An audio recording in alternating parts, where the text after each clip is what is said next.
And we're back with another episode of the Lakers Fast Break podcast. It's Lakers weekend, everyone. It's Gerald Glassford coming right back at you here from the Lakers Fast Break Pop Culture Cosmos, where we cover the latest news and trends in pop culture each and every week, twice a week, wherever you get your podcasts. On the latest Pop Culture Cosmos, we talk about what's coming up this weekend with the two great movies that are out there that have hit the box office, Elio and 28 Years Later. We talk about Xbox's future plans and more. So go ahead and check it out today, right now, wherever you get your podcast. And I hope to bring you something special for tomorrow as we get through another great week of pop culture right there at the Pop Culture Cosmos. Of course, our good friends, the Lakerholics crew, Lakerholics.com, they're all abuzz about the change in ownership, which I'm going to ask Stone about here in just a second. I'm going to go ahead and mention them, Lakerholics.com. Joe Soros, Experiment on the Joe Soros channel. Go ahead and check them out today. Like and subscribe. Also, Lakers Corner, Clutch Talk, all those great channels on YouTube, Lakers Live with Zach, all these great places, including also as well Daniel Barry Sports Highlights. Yo, Alfred Esmond, go ahead and follow him on Twitter. Also as well, speaking of Twitter, at report_court for Mr. Stone Hansen right here. Legends channel, I got Next Sports Media, all these great places. Empire Jeff TV covering the Lakers and Dodgers. All these great people. You got to go ahead and support, but also make sure you support us by giving us a like and subscribe, comments, all that good stuff to get us on the algorithms and whatisms and NBA tradeisms and draftisms and Lakerisms, whatever. Doesn't matter. You can say I hate Joe on all your comments, after we're doing it. That's fine. Actually, you might see a lot of hearts after that one, but that's okay. You can do that. The thing is, it's comments that hopefully will help the algorithm grow and allow the channel to grow as well. So if you can do that, plus like and subscribe, be a member for $2.99 a month, all that good stuff, it is greatly appreciated by all of us at the Pop Culture Cosmos, Game Source, Inside Sports, Fantasy Football, and right here at the Lakers Fast Break. Eric, happy birthday to you. Happy birthday, my friend.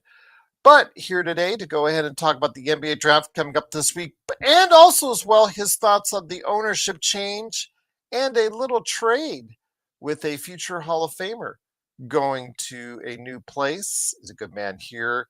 Good man indeed. He's wearing his Dodger blue to hopefully help spur the Dodgers on. It is, of course, a good man indeed. You got to go ahead and check him out today on the Upside Swings NBA Draft Podcast, along with the great guys there. And also, if you always want to know about the NBA Draft, a good place on the Twitter, aka X, good place to start is right there at report_court. It is Stone Hansen. Stone, great to have you here. He is going to be a great part of what we do on Tuesday. Yes, by the way, we'll be on after tonight. We may even do a show on Monday, but Tuesday, we're going to have the mock draft and we're going to have teams go ahead as far as the draft, trades. Who knows what's up? I'm going to start setting the rules out tonight as far as how draft and trade is going to go down and who gets which teams and whatnot. If you want to be part of it, go ahead, hit me up, LakersFastBreak@yahoo.com. But it's Stone Hansen. Stone, great to have you here. The chaos is just about ready to begin. In fact, a little bit of it has already started today. Game 7 of the NBA Finals. Kevin Durant is traded. The Lakers have a new owner, but not a new governor. Your thoughts, my friend, first up, of course, on the Lakers' brand new ownership change, $10 billion valuation. Mark Walter is now the owner of the Los Angeles Lakers. Jeannie is still the governor for the foreseeable future. But your thoughts on the LA Lakers and the new owners. First things first, my friend. Glad to have you here. Yeah, thanks for having me again. It was much needed, right? The Lakers, I think it's been known for a while now, have not had the most money. I think that report coming out of the Lakers not even having synergy, which is a big part of scouting and evaluating, and not having access to that for their entire um, team scouting and also player scouting department is a big. They're the only one out of 29 teams that didn't have it. Like that's a massive, blunder. But I think this new ownership, seeing what they did with the Dodgers, as someone that is not as familiar with baseball as probably Joe is, and he can probably speak on it better. But seems as though they have, at the very least, had a great amount of success since taking over. And you hope they can do the same thing on the basketball side of things. But and then obviously Genie is remaining governor at this point. I'm pretty sure it feels like that's just in title only. I don't think you buy a team for $10 billion to not have a say in how it is run. So I would expect that the Genie obviously will remain a part of the franchise in name. I don't know how much on in day to day operations and big picture she will be a part of it. But I'm excited. I think as much as the Bus family means something to this organization, it's been a long time been due for a change, and I think this is the exact kind of ownership that we have been wanting here on the show, and just as Lakers fans in general. That is very true. And I wanted to go ahead and say, I like the fact that this team will now be going through change. I don't want to say yet that, like other people say, oh, yeah, money is now no object, blah, blah, blah, as far as from what they see at the Dodgers. I have a feeling that if you're going to go ahead and do this, you're going to go because the fact that there's still a governor in place and there's still pretty much everything is still status quo. I think you'll see a slow interjection of funds into the Lakers organization. I don't think it'll happen overnight, like some people say, and like money is no object. I think it will happen. It's a slow progression. More people added on to scouting, more people added on to the executive branch, more people added on to corporate, more people added on to the coaching staff, training staff, etc. You're going to see that build up over the course of time. And then, of course, the facilities being upgraded, things of that nature. You will see that stone in the course of time. But I think at right now, overnight, I think it does set the precedent that the Lakers do have, I think, a better future and a better path going forward eventually once they free themselves up from the, I guess, control or any say that the bus, the Ramby, I know Joe loves that word. He specifically said how much he loves the word Ramby. Joe, Ramby, that whole inner circle. Once that gets broken up, I think a lot of things will become a little bit clearer in the future. Stone. Oh, you're on mute. Excuse me, sorry. No worries. On It might not be immediately either. Obviously, this is a ownership that is used to one certain sport and how that sport operates. The NBA is much different.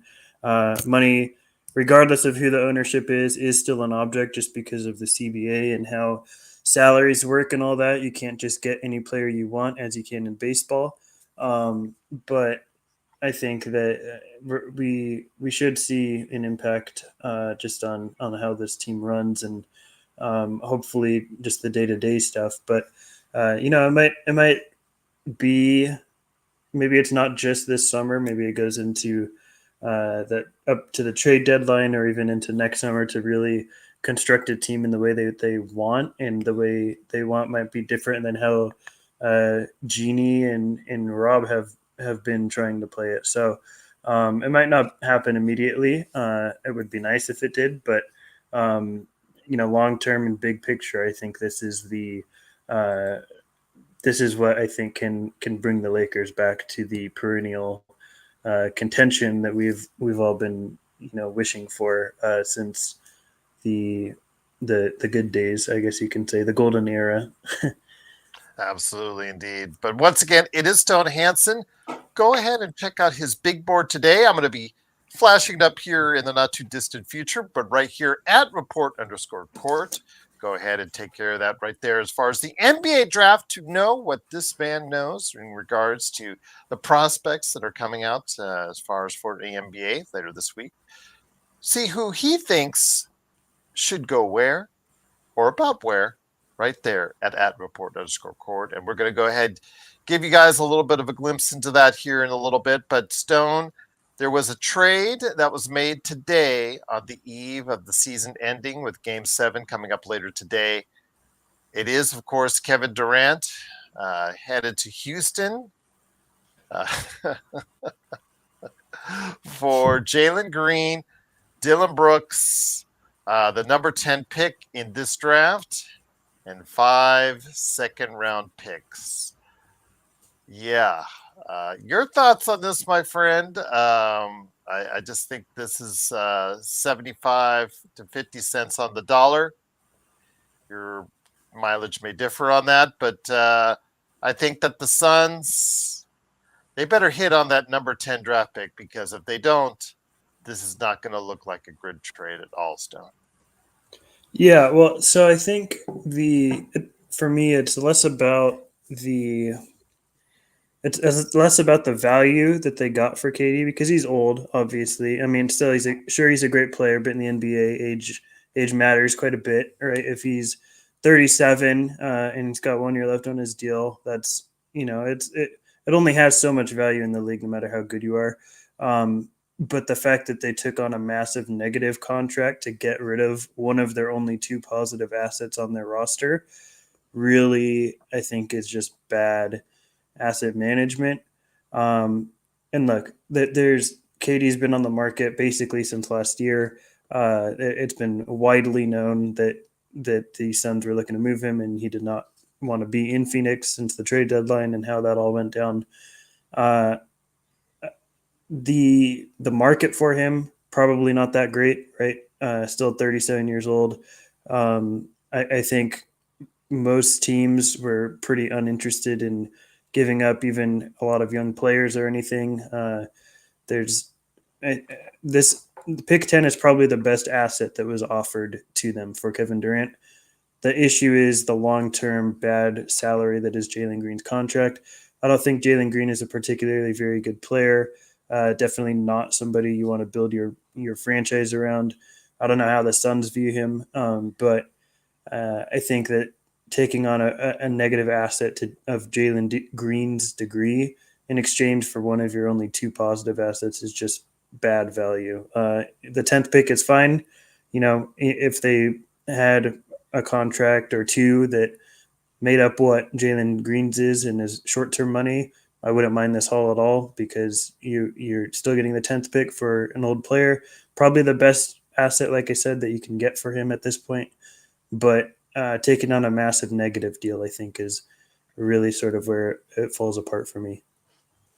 Yeah, for me, again, this better hit for Phoenix as far as the number 10 draft pick overall.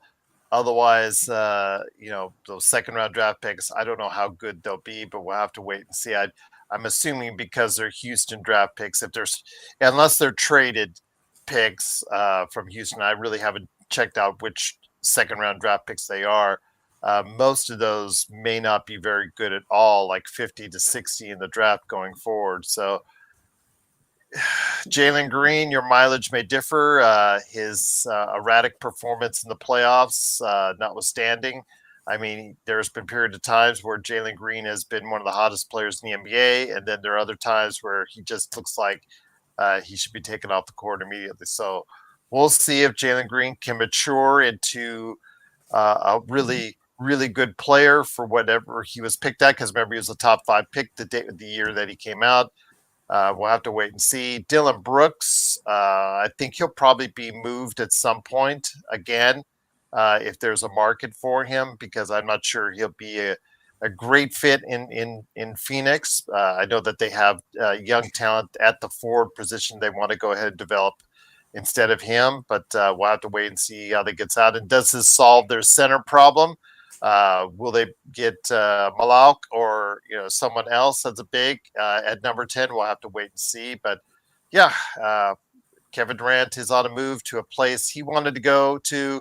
I know that Minnesota's bummed because I know Minnesota really wanted to go ahead and get him because I know his aunt wanted to really play alongside his mentor, but I don't think Kevin Durant wanted to play in Minnesota. But he gets to go back to Texas where he starred originally at the University of Texas. So we'll go ahead and see how that lays itself out for Houston. And does this change the dynamic for Houston? Something they sorely needed was a go-to scorer in the clutch. We'll have to wait and see. But if you have Kevin Durant that has any gas in the tank left, that could be a definite possibility indeed. But once again, it is Stone Hansen. It is me, Gerald Glassford. Thanks again for watching and listening. Go ahead and support Stone Hansen by liking and going ahead and following what he does today on report_court. So Stone, we have your big board, a little bit of taste of it right here. I want to go ahead and pop up your first few picks right here on the big board. The Stone Hansen big board. There you go right there. I don't know if I can zoom in anymore because it doesn't always do what I want it to do. No, it's not going to do it what I want to do. But I will go ahead and say I'm going to go ahead and then just take this off there. So if you guys want to go ahead and check out the particulars on it, it is right there at report_court. Unfortunately, sometimes these Twitter posts are not always YouTube friendly as far as it's concerned, but I can say right now that it is just going to be an exciting draft. You said in your evaluation that you didn't think it was the worst draft in the world, but you thought depth-wise it had some issues. Your thoughts again on overall on what this draft may bring to NBA teams after what I think most people considered to be last year to be not a really high draft at all. Yeah, I think for me the draft as a whole is sort of middle of the pack, right? It's not awful. It's definitely not great. I think it's sort of right in the middle there, which is more than I expected coming into this draft. Obviously, last year it seemed a lot more promising, and then as I began to scout it more, it was just it seemed like it would be a pretty poor draft. But the more and more I watched, the more I started to like it a little bit. Um, it definitely lacks depth in the second round. I think it for me at least drops off. That said, uh, my the players in my second round are much different than the NBA's. So the players that will be in the second round that I like that are top 30 on my board will probably still be there in the draft. But in terms of the overall depth, I think there's about 43 players in this class I would give a full contract to in comparison to past couple years. Usually that's around like 50, 55. And I think that the first round talents, though, are a lot more interesting to me than at least last year. I think it goes deeper. I think there's about 25 first round caliber players in this class for me, whereas last year I think there is 18 or so. So I think the back half of the first round is a lot more interesting. But I think that the second round is going to be thin for me. But in the NBA, there'll be some depth, if that makes sense. There'll be players that I like that will fall into the second round. Is the best way to phrase it. So first off, I know that's not the biggest news at all. You are probably in unison with almost every draft expert that's out there with Cooper Flag at the number one pick. I just think it's a natural.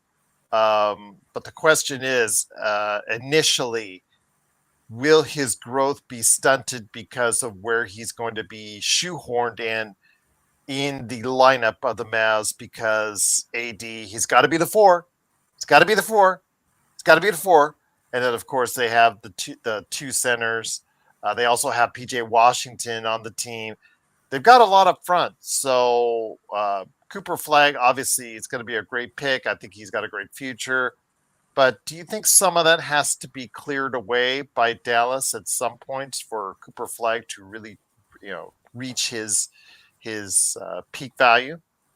Considering Kyrie's out, I think he immediately becomes the second best player on this team, regardless of who's there. The three is not the ideal position to me. I probably would rather play him at the four, but Cooper's so good that I don't think it really matters that much.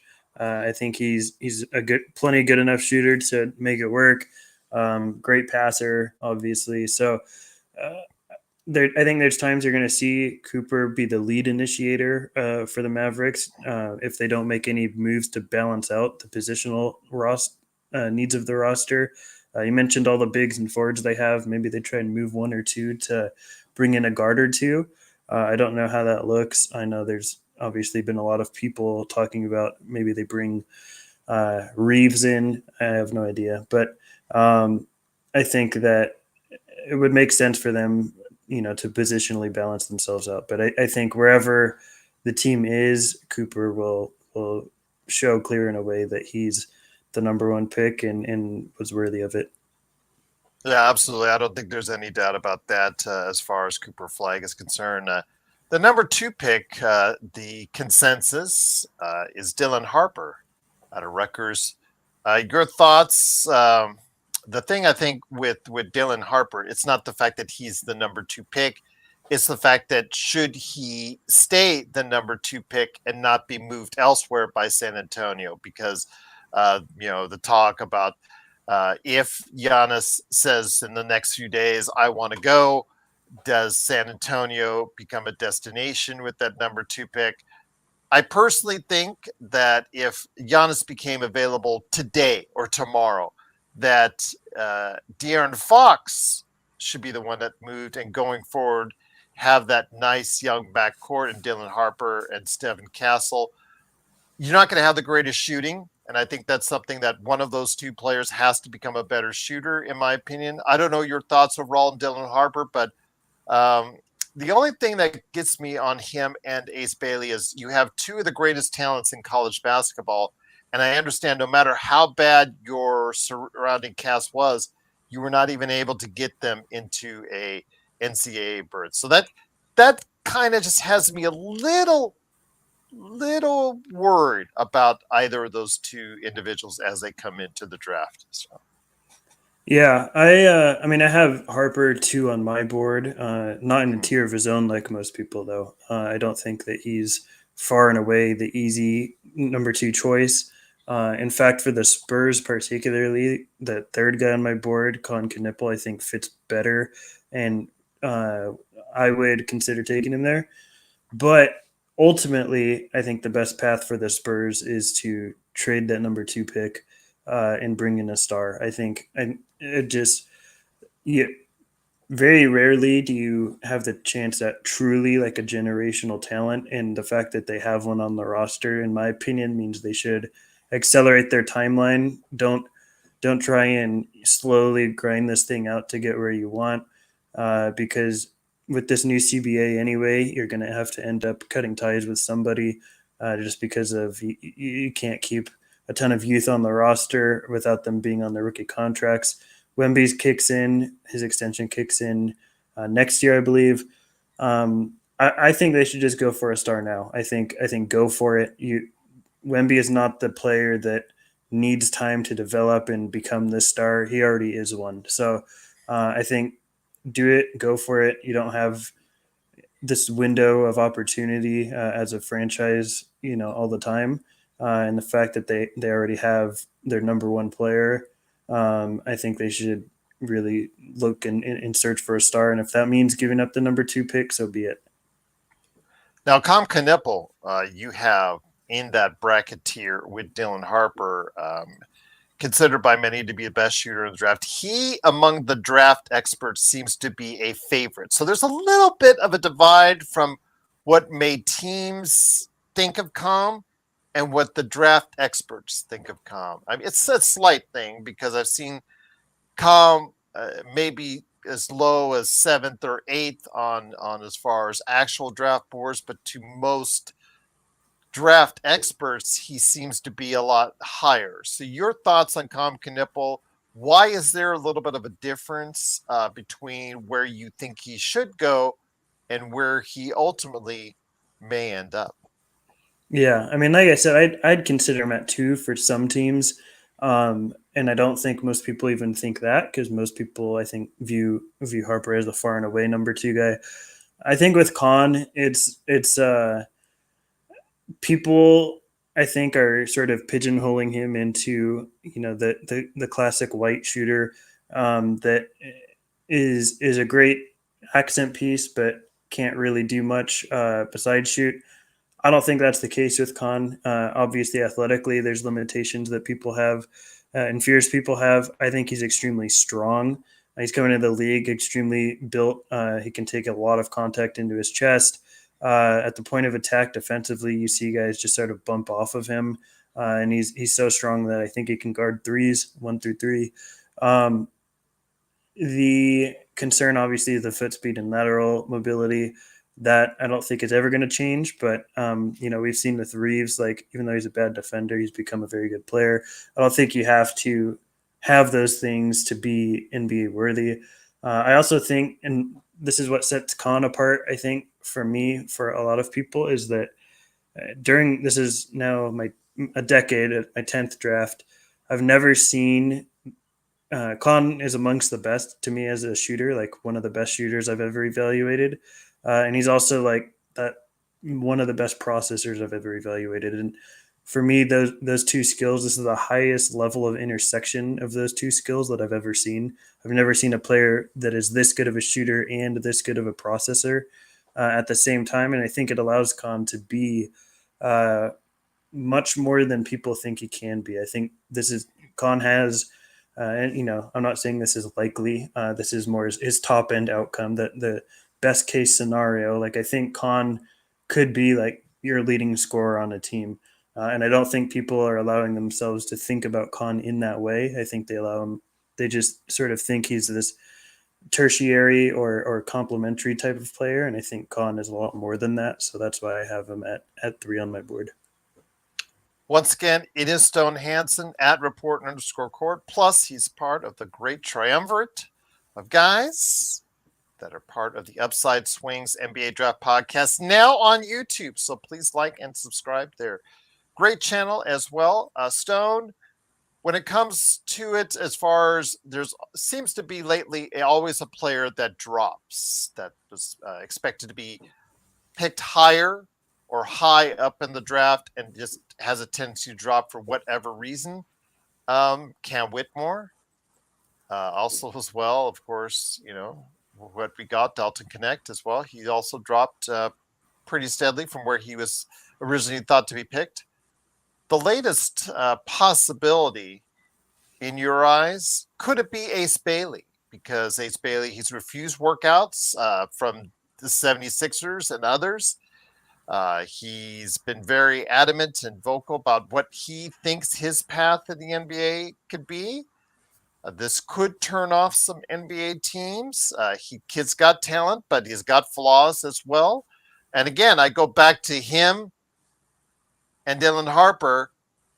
You can't get those two together in college basketball to get yourself into an NCAA tournament bid. So with that said, where do you see as that player, whether it's Ace Bailey or someone else that could be dropping from the top part of the draft? Yeah, I think it's Ace. I think that there's a chance. I think the floor is probably Chicago at 12. Like I don't think he falls past there, but I do think there's a chance we see Ace fall out of the top 5 for sure. I think that you could see him in the back half of the lottery where he's going 8, 9, 10, maybe 11. Um, the problem to Ace for me is I like Ace as a complimentary guy. I think his ground coverage defensively is great. I think the shooting can be really valuable. He's super athletic. I think he can be a great finisher. I don't think you want I don't think you want Ace being your top 2 or 3 option even as a scorer on your team. I don't think if you're drafting Ace for that, I think you're setting him up for failure. I don't think Ace is a star. I don't think he should be viewed in that way. But I think as a complimentary guy, he could be really valuable. That's why I have him at 9 on my board, which is lower than a lot of people. But I think there's real processing issues. The shot selection is horrendous. Um, I, I think that teams are not just figuring that out, but I do think that uh, Ace wants to make sure that teams view him in a particular way that I don't think every team is keen on, and I don't think every team picking that high is interested in making Ace their star. So we'll see how it goes. But I think if I had to pick any name in the top 5 or something, it would be Ace for me. Like I said, I think he can be a really good player. Like I think the tools are there, but I don't view him as. I don't think the possibility of Ace being a star for a winning team exists. The thing is, though, you better not tell that to Ace Bailey because according to interviews and things of that I've seen and heard, Ace thinks of Ace much better than a lot of people do, or that evaluation from you right there. He thinks himself as a top player As he coming should, out. though. Every player should think of themselves as that kind of player if they want to be much better than they're being presented. So I don't blame Ace in that regard for thinking that he is that player. I would caution teams that think he is as well, because at the end of the day, it's the team's how the team wants to use him is how Ace will be played, and I think that the team should take a smart approach on how they view Ace rather than take into account how Ace views himself. Once again, it is, of course, Stone Hansen at report_court. Please follow his great work on the NBA draft today at report_court and the Upside Swings NBA draft podcast. So, who picks at number 3, Stone? I know that Eric's asking that question. Uh, Com Knipple, do you think he'll go that high? I mean, if you're a draft expert, most of them have put Com Knipple that high, but uh, conventional wisdom says of VJ Edgecombe and Ace Bailey, those guys that have been slotted there or right around there may be someone that they might go with instead. I'd say it's a 50-50 chance right now between Knipple and VJ. I would say it's one of those two on draft night if the Sixers stay there. I don't know if the Sixers stay there. I don't know if the Sixers will pick at 3, but if they do, I think it's between those two players. Because a guard is not exactly an area of super need for Philadelphia. I think they need more as far as along the wing personally, but again, we'll have to see how this plays itself out. If the Sixers get a good deal, I think they should at least consider it. And we don't even know the status of Joel Embiid, if he's ever going to be fully healthy for any part of any season going forward. So we'll have to see what happens there. Parade on Figueroa. And Dan, I didn't forget your Lakers questions as well. Parade on Figueroa. Gerald and Stone, looking towards the future, would you be open in trading Reeves for a high draft pick in this year's draft? I've already been on record, Parade, on 3 or 4 occasions that says I would personally, but he has to be bundled with a. Well, I'd actually put it out where it's Reeves, Stone, and a good player and a like 9 to 20 draft pick, something like that. Or do you package it out even more so that you can get more back? Like I was actually surmising the other day of a New Orleans trade where you get back 2 or 3 good players and a first round draft pick for Austin Reeves. So let me ask you this. Austin Reeves, I've said, is the best trade asset the Lakers have. I'm on record for saying that this summer. I think they really need to consider moving him because he is not going to get any fresher. And also this fact, he's not going to get any cheaper because he's looking for big money this time next summer. So your thoughts from what Parade on Figueroa on Twitch was asking, do you think they would be open in trading Reeves for a high draft pick in this year's draft? I don't know what the Lakers are thinking because I don't know how this new ownership operates. Like, I don't know how much of a say they have, how involved they're going to be in this draft. So it's really difficult to predict right now what the Lakers are going to do. What I personally would do is sort of along the lines of what you said. I wouldn't want to trade Reeves just for like a top 10 pick or It'd realistically, have like to be bundled with something else so that exactly. the So Lakers get two players back at the minimum. yeah, like a Herb Jones in New Orleans #7 pick, like that would interest me. Or I Or was talking about a bundle where it'd be the like Jose Alvarado, Herb Jones, Eve Missy, and the number 26 pick, for instance, bundled with a package for Austin Reeves or something like that. Something where you get more players coming in that can help yeah, you than going out. yeah, and I mean for me, like the only Laker that I wouldn't trade is Luca. Anybody else, I'm very open to moving. I think Rui should be moved for sure. But yeah, I mean, for me, like if it's just Reeves that is being in the trade, I personally would rather get like a really good player and a pick. Like I said, like Herb and 7, or if we're talking about before the obviously this isn't possible now, but before the Rockets move that 10th pick, maybe like um, Tari Eason in the 10th pick, like something along those lines of a really strong wing defender and a top lotto pick would be interesting to me. I don't know what the Lakers do. It's so difficult to predict now that there's an ownership change and all that. So, the past regime, I would say it would not happen. I also probably would have said the Luka trade would never have happened. So, I have no idea what the Lakers are going to do.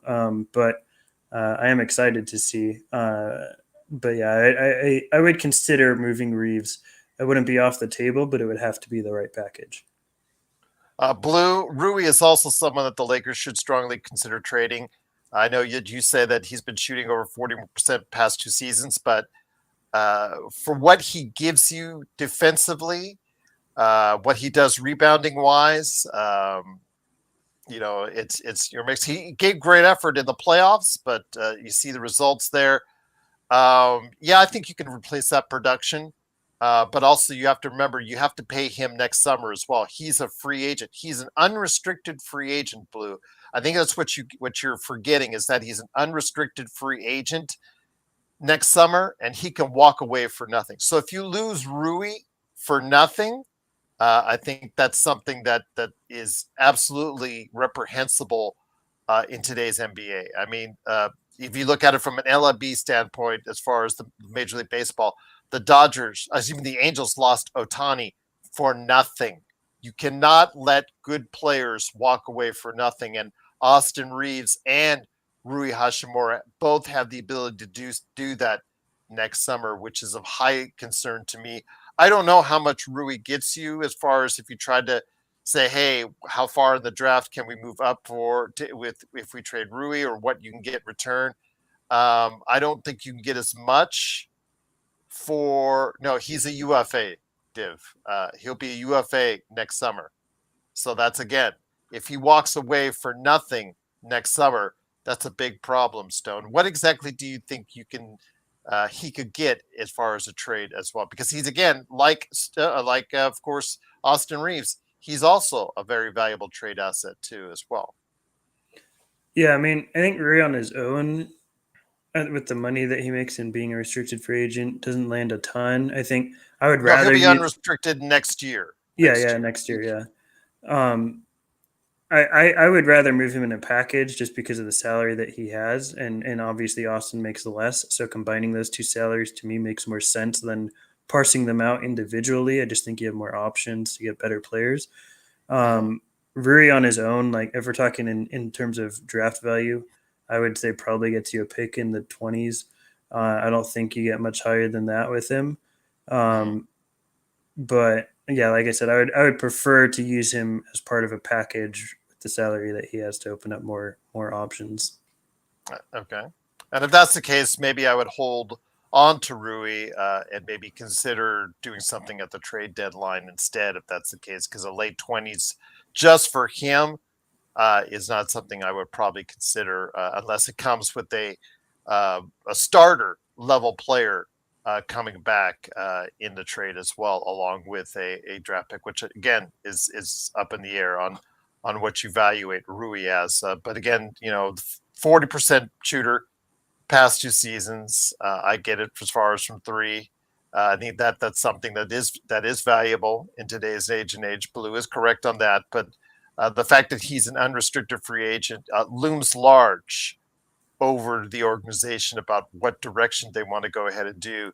And as far as do they want to go ahead and get value on the dollar for Rui and for Austin, or do they run the risk of losing them both next summer? We'll have to wait and see how that works out. But I'm worried about that when it comes to the Lakers. But checking out the rest of your first round, one of the interesting players I see you have high up, you actually have two that some draft analysts don't have as high up as you, is Kasparas Yakushionis and Colin Murray Boyles are both what I thought was, according to most draft, from what I've seen and evaluations, 10 to 15, 10 to 20 in that range.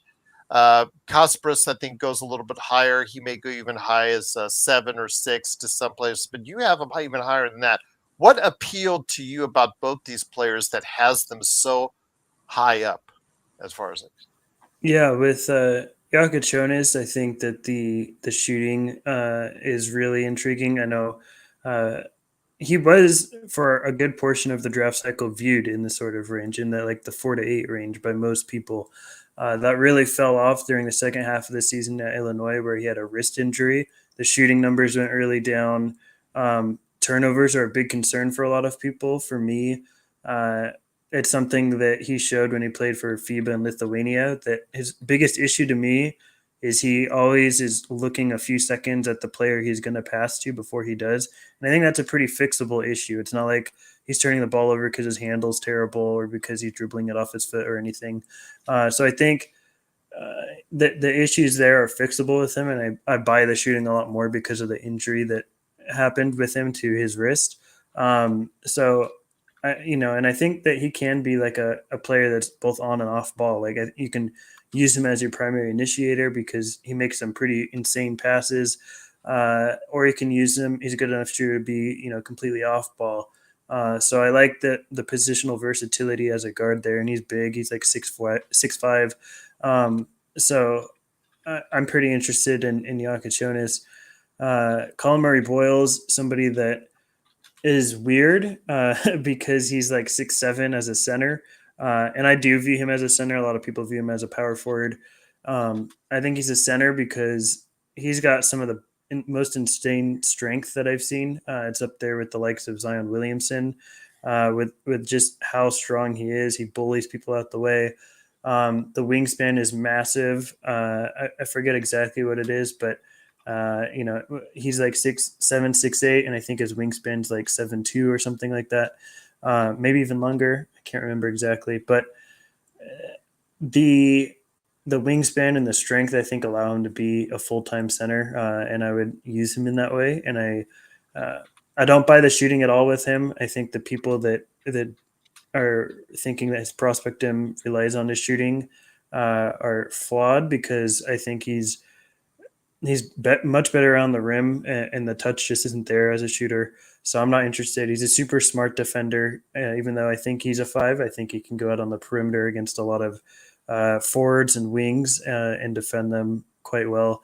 So I really like him. I think that he's a real interesting player, unique player that you don't see too often. But I think he's extremely in high level feel on the court, and I would be willing to bet on that with the outlier strength that he has. You're right, Jade. No matter how bad the coaching might have been at Rutgers and the surrounding talent, 2 lottery picks, and you still didn't make the NCAA tournament. I know with Rutgers, that's always going to be a question to see how these guys develop in the NBA. Again, when you have 2 lottery talents and you just couldn't get it done. So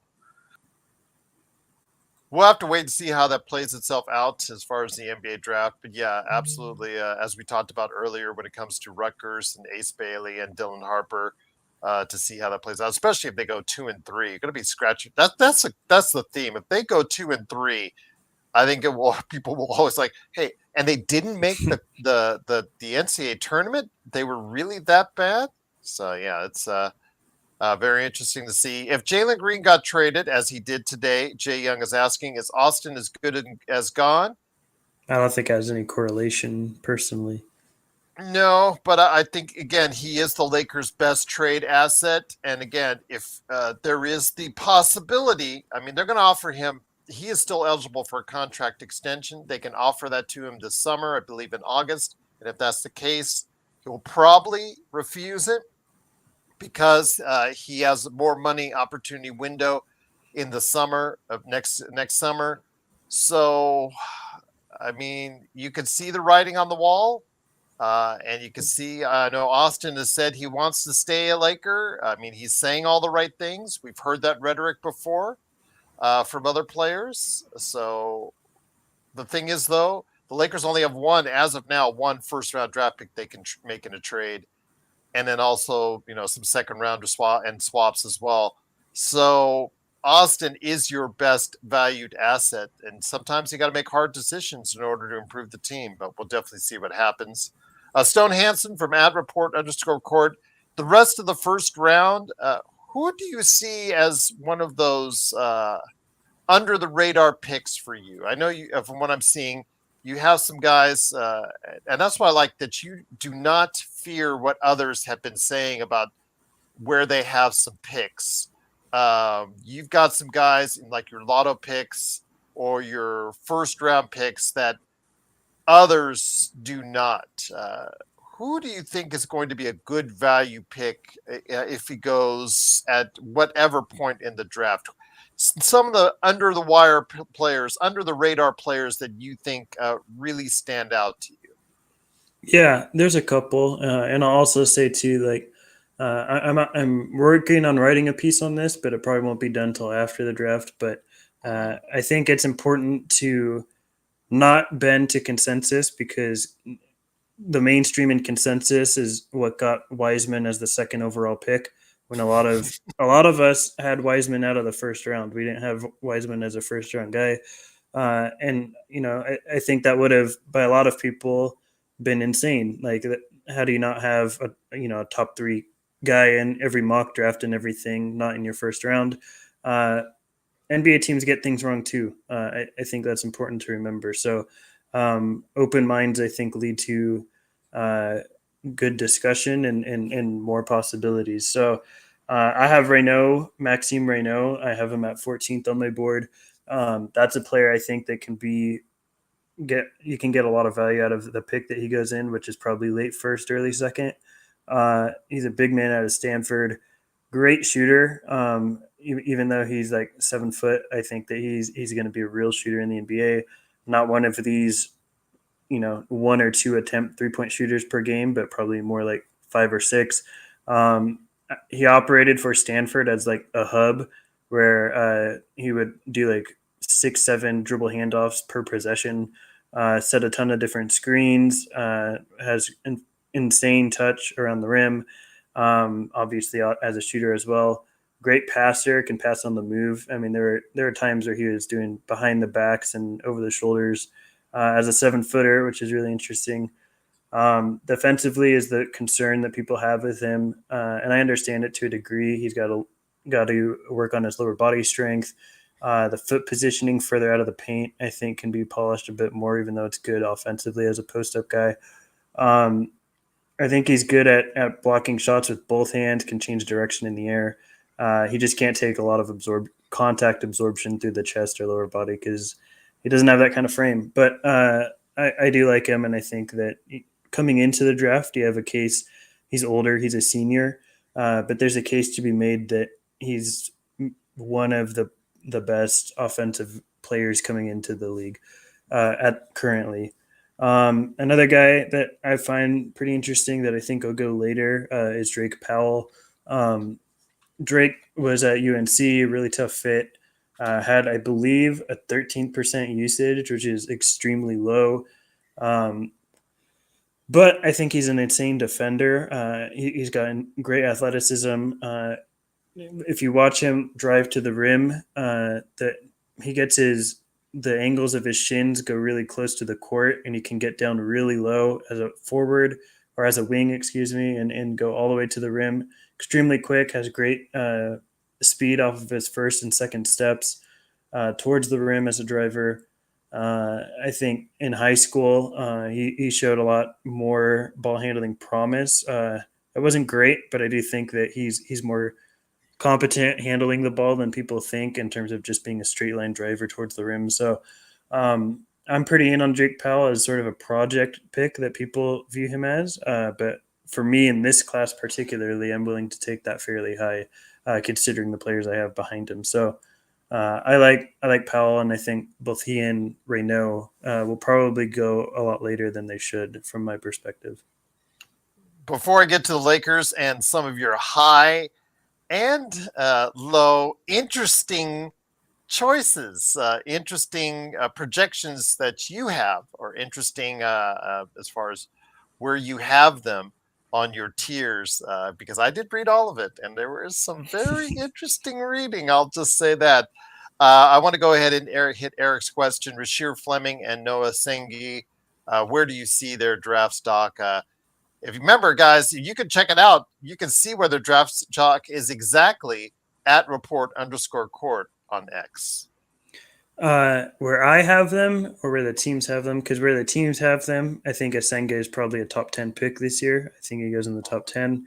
And I think Fleming is top 20, I would say. I think there's a chance he goes in the back end of the lottery, but more likely somewhere in the teens. Um, I personally have them, I believe, back to back, or I believe Asenge 18th and Fleming 20th on my own board. But I think the teams value Asenge quite a bit more than me.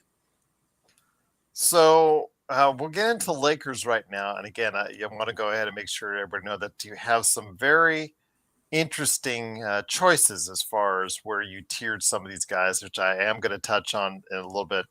But I want to hear, of course, and obviously a lot of people are here, of course, for the Lakers.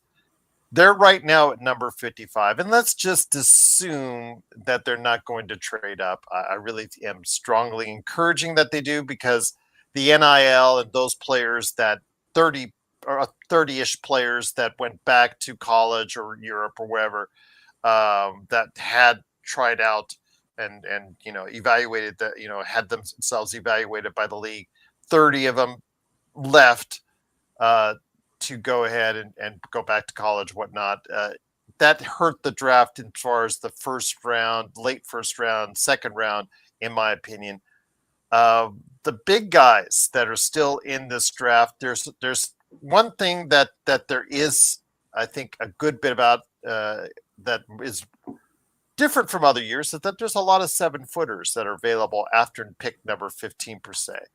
Your thoughts on some of these big guys? I know that one in particular I was very encouraged that you have a much higher opinion on than others, because of Amari Williams. I'll just put it out there as if he is available at 55, I think that he was a no-brainer because of his sheer rebounding skill. Plus the fact he's a really good passer from the post and really has good vision as far as I'm concerned, and still can get the lob. But your thoughts on some of these big guys that are out there? Zikarsky, Hansen Yang, as we would talked about before. Great name, that Hansen. And then Zikarsky, I said, Golden. Your mileage may vary on some others. Your thoughts on some of these big guys, and can the Lakers find the pathway to possibly getting one? Obviously not going to be the guy that you want to put in there as your starter day one right away, unless something really blossoms right away. But still, to have a big guy that could have potential going forward for this team.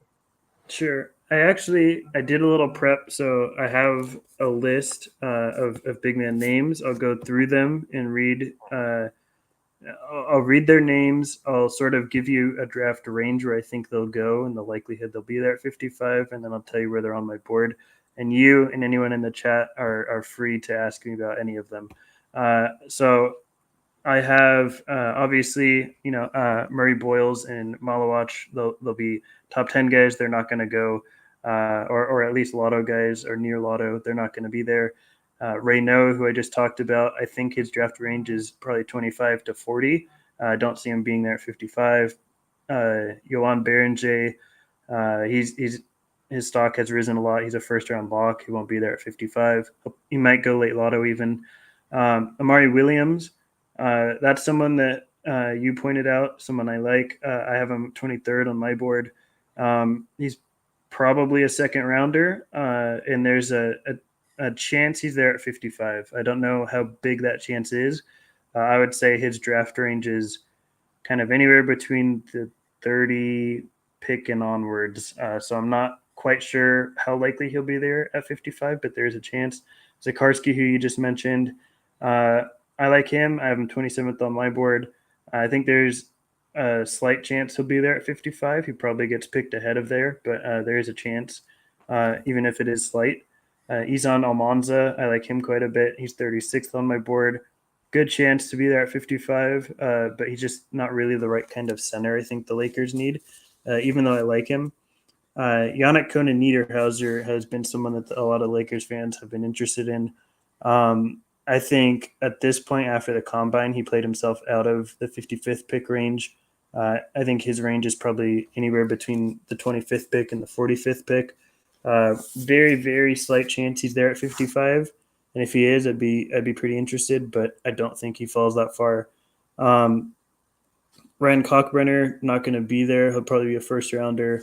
I have him 54th on my board, which is a lot lower than most people, but his draft range is probably 20 to 40. Janai Broom, that's someone that could possibly be there at 55. I'm 63rd on my own board. I'm not super He interested did in not him. test well at all in Chicago. Yeah, one of the lowest verticals ever at the combine. He's extreme. He's much older than a lot of people think.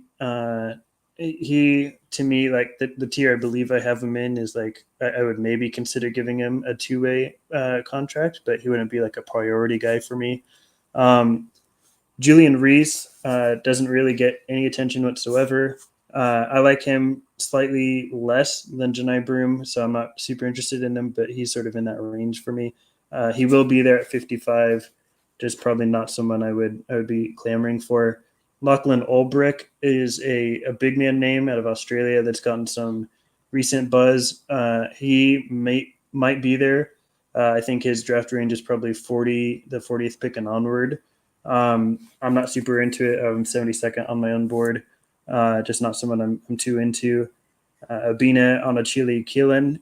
This is a guy who played at a really small school. You probably won't see his name much anywhere. He will be there probably at 55, probably undrafted free agency. He's 83rd on my board. Not super interested. Vlad Golden, another name, big man name. A lot of people like. I'm very out on him. I'm 87th on my board. I think there's a lot of athletic limitations there. I think defensively he's just not good despite the block numbers in Michigan. I think there's a lot of contextual things that go into that. He might be there. I think his draft range starts at the 40th pick or so.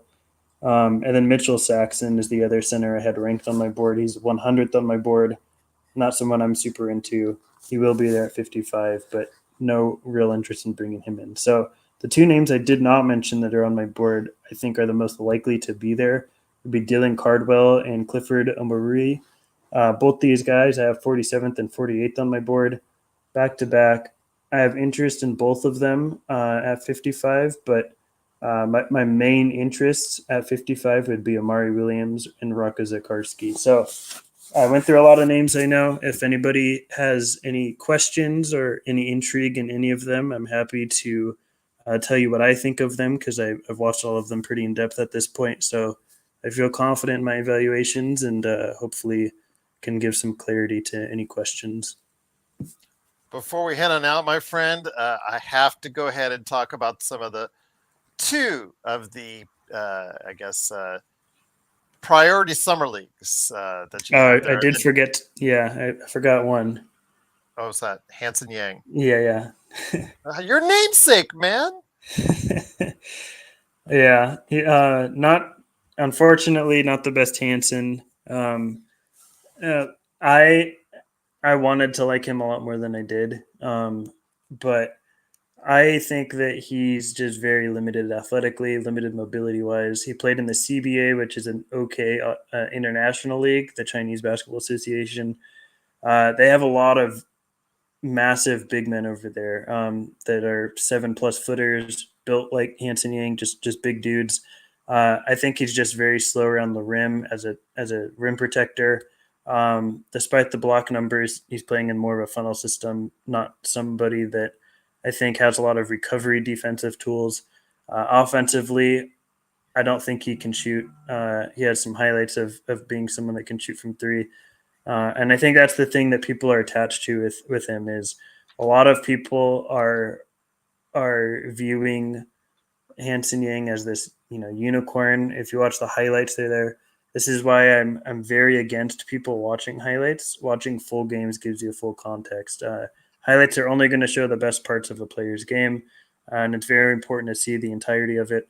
I think with Hansen, the touch is not good around the rim. I don't think he's a good projectable shooter, and defensively, I think he's pretty much a negative in most areas on the court. So I'm pretty out on Hansen Yang. I would invite him to my summer league. There's a possibility he could work his way onto a 2-way contract, possibly.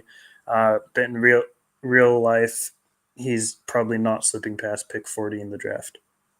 Yeah, that's what I've heard. He's probably going to be going somewhere in the second round is what I've been able to see, and most people have projected as. But again, you put the hours in, you put the time in on these guys, and I really appreciate it. Again, for the entire big board, the Stone Hansen big board, go ahead and stop on by at report_court. And if you have any questions for him there, please go ahead and hit him up on the Twitter or Blue Sky as well. But before we head out, these two names really stuck out to me because both have been talked about in the processes of the lottery itself. And your numbers, they're your number 64 and 65 choices right now as priority summer league players, which again really goes against the grain. And that is Nolan Traore, brother of Lakers two-way player Armel Traore, and then also as well Liam McNeely. So funny if he went as a undrafted as a summer league Nolan, then played alongside his brother on the Lakers summer league team. That would be a hoot when both of those guys have been talked about as lottery players. Your thoughts on why you were so cool on those two players and why others may be very warm to those players? Yeah, big disparity. I'll start with Traore. I for me personally, like, and it sounds very harsh if you watch him in totality instead of highlights. I think it makes more sense. I think he's one of the worst decision makers as a point guard that I've seen. I think he makes a lot of really bad reads. He's very predetermined. Whatever he wants to do with the ball, he's going to do regardless of what the defense adjusts to. And I think that gets him in a lot of turnover issues. He doesn't see the court in its totality. He will lock in on one thing and try and execute it regardless of where the defense is. I don't think he's a very good shooter. The touch is pretty bad. He's extremely fast. Like that's the one thing that really stands out with him. Great burst, great pace manipulation, can change speeds very well, but it means a lot less when you can't exploit that. And I'm just very out on Traore as a whole, thinking that he can do any of those things as a point guard, which is what he'll be at whatever level he plays. With McNeely, it has nothing to do with his season at UConn. He obviously shot poorly there. I know he's a good shooter. I watched him at Mount Verde. It has nothing to do with the role that he was put in at UConn. I think that athletically, he's one of the worst players in this draft, to the point it might be disqualifying as a prospect. He's extremely weak, extremely slow, and I don't think that bodes well for him. You have to, even though you're not relying on your athleticism necessarily as certain player types, you still have to reach a certain threshold to be an NBA player, and I don't know if McNeely does that. He's a specialist. He's a shooting only specialist.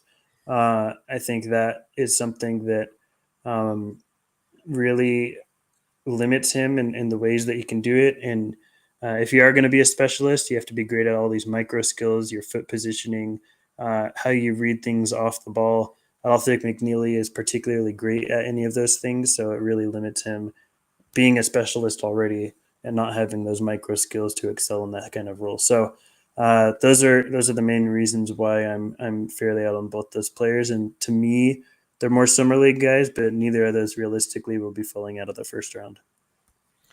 So with that, it is of course Stone Hansen at report_court. He is one of the best to do it out there as far as the NBA draft. And again, if you have questions for him, hit him up directly or comment below, and I'll make sure that those questions get to him as well. 805 says draft talk is fun, though, but I doubt any of these guys are coming to LA again. At number 55, a lot of these big guys that the Lakers have targeted could be gone. So Here's if what I'll they're say too about the 55th pick, real quick, is that mm, whatever player you get at 55 is going to be flawed. You're not going to get a player that is without major flaw. Bronny James is flawed. No, actually, his last name's James. I'm just kidding. But whatever player you're going to get at 55 is going to have major flaws. It's just the way it is. You're picking at 55. The other thing I would say is the majority of names at 55 probably have a very good chance of just getting them in undrafted free agency as well. If they're there at 55, they're probably going to be there after the draft, and you can take a swing on them as a two-way player, as an undrafted free agent. So, yeah, I think, like I said, my main targets at 55 that have any sort of realistic chance of happening would be Zakarsky and Amari Williams. And if those would be the big center names. There's a couple, if you're interested, I could go through real quick, couple non-centers that might be at 55. I'd be interested in Ruga Poplar. That's someone I'm very interested in. Has a chance, I think, of being there at 55. Max Scholga, someone that plays extremely hard, can play both guard roles, good shooter. Javon Small is another kind of guy that can play both guard roles, really strong point of attack defender, smaller guard, but has a good handle. Those three guys in particular stand out to me as non-center options that I would prefer to have, probably, and in some cases over a couple of the centers I mentioned. But I think for Lakers fans, it's important to not get too hung up on who we take at 55. Lower your expectations. But I think there's some interesting names there, even if they're not centers, that I think you're just trying to get an NBA player at 55. They don't have to fill a role. Fair enough, indeed. One last question out of curiosity. Cedric Coward is a name that a lot of people have brought up as far as a draft riser, 6'7", has been known to shoot the three, really good percentage, could be a potential 3-and-D player. I hate to throw that word now. It's like now so passe, but a 3-and-D type player.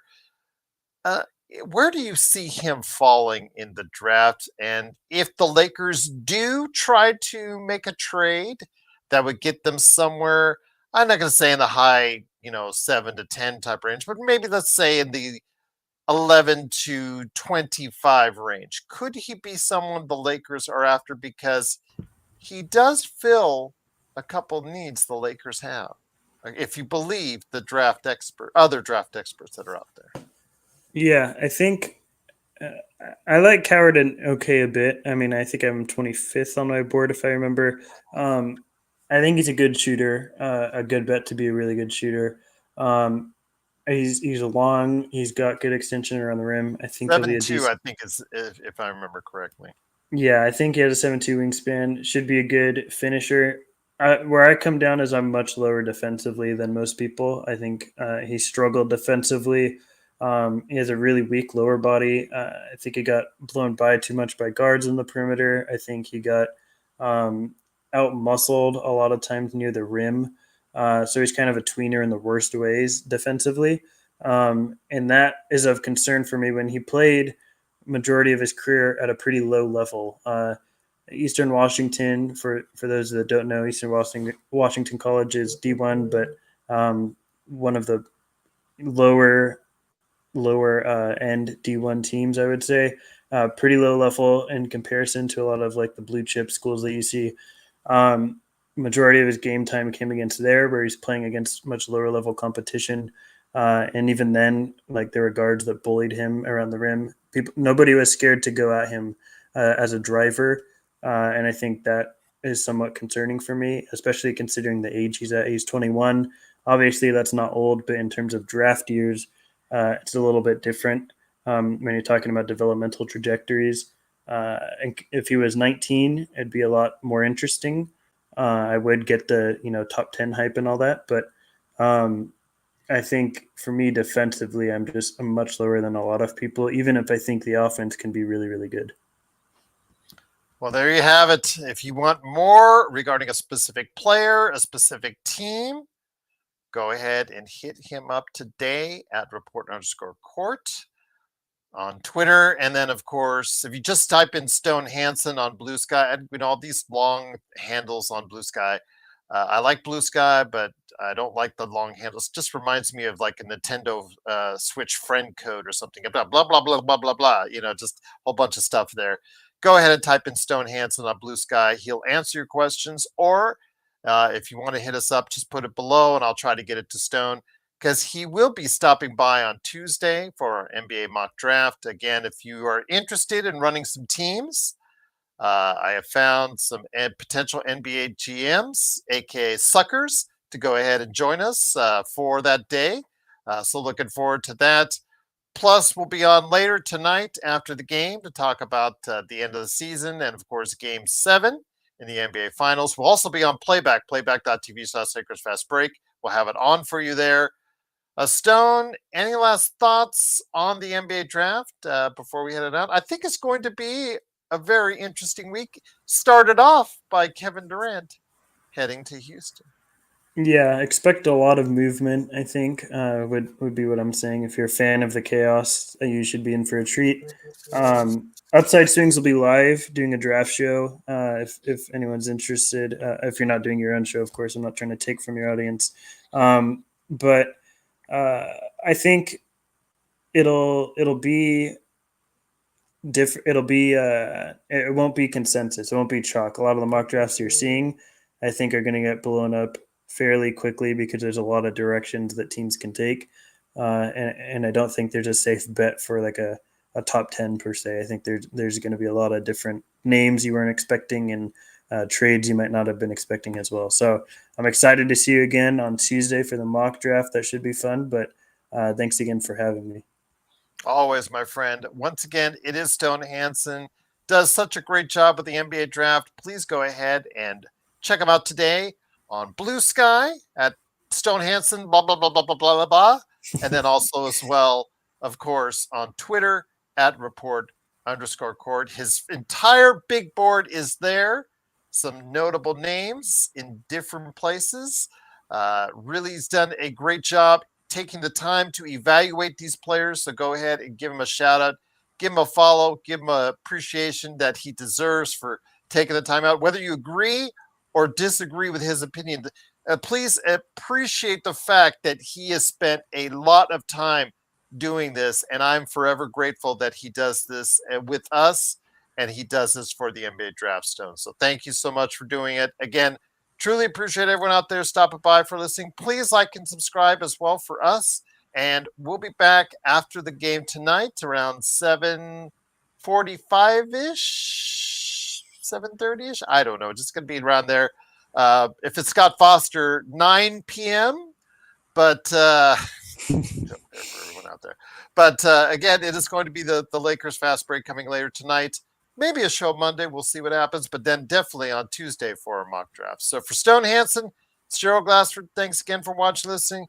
We'll be back later tonight. And go ahead and stop on by Playback as well for Game 7 of the NBA Finals right here with the Lakers Fast Break Podcast.